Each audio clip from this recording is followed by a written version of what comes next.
Earning a living on YouTube is the goal for many creators here, but the overwhelming majority of people will never earn a decent living making videos on this platform. Some of us will never achieve monetization to begin with. This video gives you a behind the scenes peek at how YouTube works as a newly monetized YouTuber in Nigeria. We'll be reviewing 3 videos released days apart on similar topics with a focus on how one of these videos made 5 times more than the norm for African YouTubers. The reality of life as a YouTuber is far from glamorous for 99% of us, but here's a deep dive on how much you can make from 1000 views as an African YouTuber. I'm not going to waste your time by holding you on stage for half the video before telling you the information that you're here for. I've watched a lot of videos during my research and I found out that some creators just keep talking and talking to keep you real for as long as possible, and I won't do that to you. If you'd like to see the exact figures, please scroll to the end of the description, you'll find it there. But before you do that, keep in mind that this video is a comparison of 3 different videos I made as a travel YouTuber. 2 of them made around the average, but the third went crazy and made an incredible amount, with advertisers offering CPM worth more than $50 on a certain day. We are reviewing 3 videos today.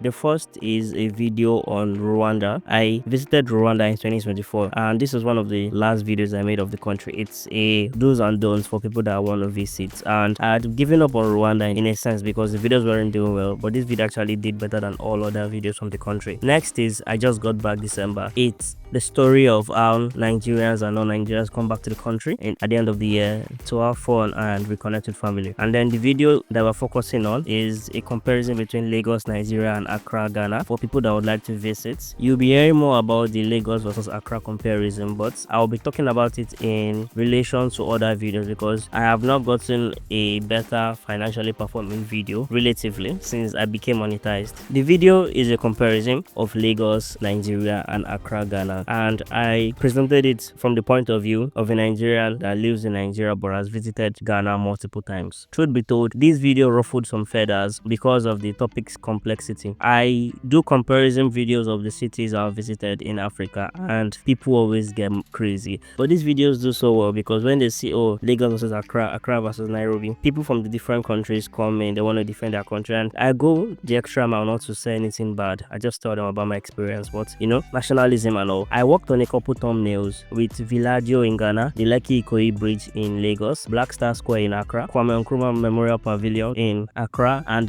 the National Arts Theatre in Lagos. So these were the main themes for my 3 thumbnails, and one of them did way better than the others. It's a 10 minutes long video and the script was as fair as balanced as possible. If you're enjoying the video, please subscribe and like before we continue. Thank you as you do so. Next up, we have the reach. The video had 25,000 impressions, which wasn't necessarily great, but you have to take what you get. The impressions could have been more, but you know, it is what it is. The click-through rate wasn't amazing, and that was because in the early days when I posted the video was shown to the wrong people essentially. I have a lot of subscribers that weren't interested in Nigerian content, and it took a while for the video to start picking up when the algorithm figured out that, oh, these people are not interested, and I ended up getting around 1,400 views. Would have gotten more if the right people had seen it from the beginning. And then the thumbnail test was incredible. I did not know what to expect, but the result was something I had to accept. In my experience, it's either the first or the third thumbnail that usually does very well. No matter how good a video is, if the wrong people are saying it, it's never really gonna go well. And these are the list of how most viewers found the videos, and it's not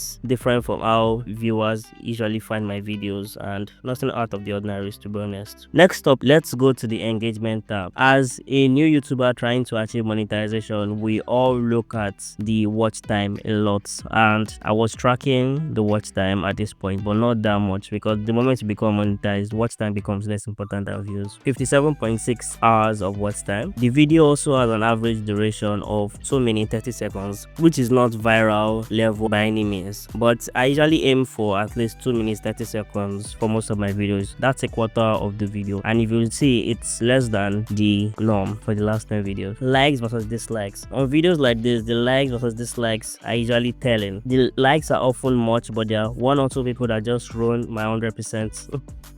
by giving it a dislike, and it's crazy. One dislike against 88 likes can give you 95%. I'd be like, why? I don't know. Maths is just crazy. The retention graph wasn't exciting or impressive by any means, and it fell right in the middle, nothing out of the ordinary. Let's move on to the audience tab. New versus returning viewers. I do not necessarily track this new versus returning viewers that much because I want every video that I make to bring in as many new viewers as possible. So it's not something that I necessarily track that much or at all. Age and gender. I have been trying my best to get more ladies to watch my videos, but it just doesn't happen. In some cases, it's right 0%, which is obviously wrong because I know that my mom watches my video and women in my life. Sometimes it just writes 0% for women because the number of women watching my videos are so low. I'm trying to get the girls in, but I don't know how.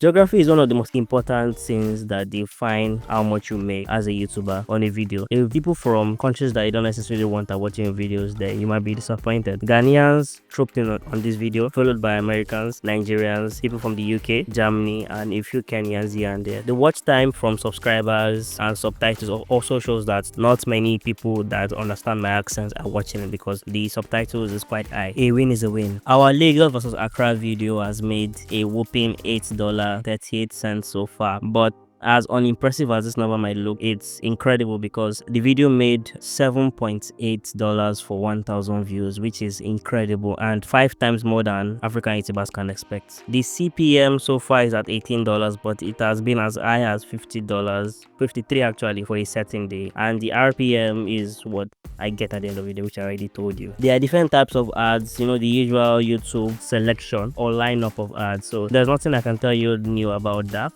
nothing out of the ordinary. During my research as a new YouTuber, I kind of put my benchmark as $1 to $2 per 1,000 views, which is the norm for even the biggest African travel YouTubers. But to earn $7.58 for 1,000 views is crazy and just goes to show that there might be something worth looking into here. You can watch this video now by clicking the first link in the description if you are a new YouTuber to see what you can do and what I did to 5x your potential earnings on a video. Support a new YouTuber by joining the channel as a member or gifting super thanks. It means a lot to the work I'm doing out here and start from as little as $1. Thank you as you do so. If you are still here, let me put you on game on some of the things that define how much you earn as an African YouTuber. The first is niche. I'm sure you've heard about this from the numerous other videos you've watched. Finance is perhaps the most valuable niche across the entire platform. So niche decides and informs how much you earn a lot. The countries where people are watching from also very important. It doesn't matter if you are putting videos on investments and finance. If all your viewers are from sub-Saharan African countries, then you might not earn as much as other niches. Video duration. My benchmark is at least 8 minutes, but I try to go for 10 minutes because at the 8 minutes mark, you'll be able to add multiple mid-roll ads in videos. If most of your ads get seen and nobody engages with them, then advertisers will pay less to YouTube and then you as a creator receive less. These are some of the things I feel are most important. Moving on to the other videos, the video about Rwanda and the video about I just got back in Lagos. These videos did not do bad by any means. Maybe the Rwandan video, but the IJGB video got about $1.7 or $1.8 for 1,000 views, which is a lot considering what I've been seeing on some videos. And I realized that some East African countries might not really have high RPM, which is crazy because whenever Rwandans or Kenyans have the most views on my videos, I usually earn a little bit less on them. I'm still figuring that as we go. Demand for a topic. I put out the IJGB video right in the heat of Christmas and a lot of people were coming into the country, they were watching it, and then the topic was selling itself. Rwanda is also somewhere that Nigerians want to visit every year, but people are scared of possibly doing the wrong thing without knowing. So these videos sold themselves. They were on the right topic. I got my thumbnails as great as I could and I put it out there. There's a big gap between earning $7.50 and $1.40. Compound that over 100,000, a million, and 10 million videos, and you see how much more that is. It's incredible that I'm even here telling you about earning on YouTube, as at this time in 2024 I did not know that I was gonna create a YouTube channel. I had a trip to East Africa and then I was like, why don't I just buy a gimbal and make some videos while I was there. I I began posting my videos in May 2024 and got monetized in just over 6 months. I did not think it was going to be possible. Then when I started posting and I started getting traction, I thought, okay, this might take me a year. And then boom, things just started coming. I started learning more and I improved with every videos. I'm posting a series throughout the month of January for new and struggling YouTubers. I know people usually have resolutions every year. I'm gonna bless you with my little knowledge on this topic over 13 different videos. So be ready, subscribe, like, turn on the notification because I'm about to give you back-to-back knowledge for free. Click the video on screen now because I made it specifically for you. Until the next video, your friend from the Ukodo YouTube channel wishes you love, peace and prosperity.